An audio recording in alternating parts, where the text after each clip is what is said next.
Welcome! In this series of short videos, we will look at topics common to both the PowerBasic console and Windows compilers. Today we will look at creating a desktop shortcut link programmatically. We're going to be creating two applications today, one PowerBasic Windows application and one PowerBasic console application.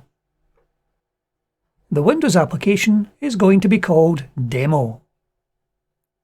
The console application is going to be called Create Desktop Shortcut. Firstly, we will create the demo application.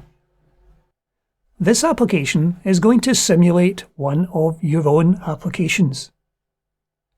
If you support many users, you may wish to put your applications on a shared network drive and allow your users to access it from there. To make this easier for the users, it's useful to create a shortcut on each user's desktop to where the network share actually exists.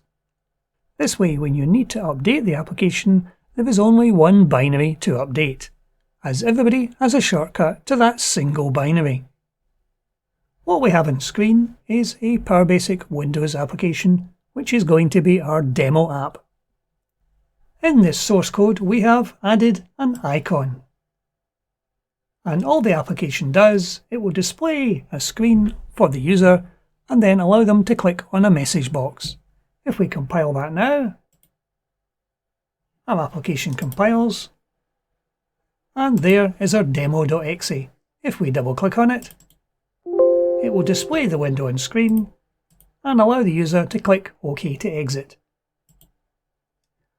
What we're going to do in the console application is we're going to create a shortcut to that executable, the demo.exe. You can, of course, put this logic inside your own application. That way you can put something on a form to the user to allow them to select it to create a shortcut on their desktop, or you could indeed do it automatically. That way the user will always have the shortcut. So let's have a look at the code in the console application. In order to do this, we're going to use a new library, pb create link.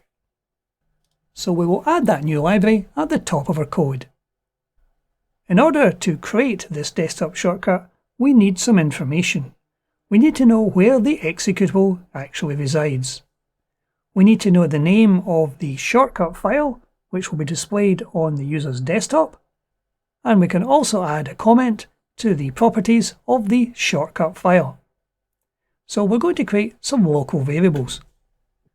The first folder path is going to be used to store the location of the desktop. It's best not to hard code the location of the desktop because in different people's machines it may be in different locations. Some users' computers may not have the desktop on the C drive, it could be on any drive. So it's always best to determine that at runtime. So we're storing that in a string variable. The next three variables are to do with our shortcut file. We're going to have one for the link name, one for our comment, and one for the path to the actual file itself, our demo.exe. We're also going to add a return variable along. This can be used to determine whether our attempt to create a shortcut on the desktop has been successful or not. So we can now start to populate these variables. First, the comment, which we will call Run the Demo App. Next, the name of the shortcut file itself, the link file. And finally, the path and the name of the executable to which we're making the shortcut. As I said before, you may want to point this to somewhere on the network. So we're now going to use one of the functions within our new library to determine where the desktop folder actually exists. This function is getKnownFolder. This takes a single parameter. These parameters are string constants, held within the API that comes with PowerBasic itself. In this case, we're looking for the folder ID, which happens to be a GUID, of the desktop folder itself. So this will return a string variable, which will be the path and the name of the desktop folder. Having determined that, we can now attempt to create the desktop link file. To do this, we're now going to call another function within our new library. This is a function called createLink. This takes a number of parameters. The first parameter is the folder path to our desktop folder, the name of the link file, in this case demo app shortcut, and .link tacked on to the end.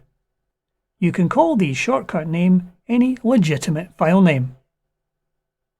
But as this appears to the user, having something in it to indicate that it is in fact a shortcut is very useful. The next parameter is the path to the executable we wish the user to execute. And as you can see, we have the comment in as another one of the variables. So if we save this and do a compile, it compiles quite cleanly. If we look on our desktop, we can see there are no shortcuts available at the moment.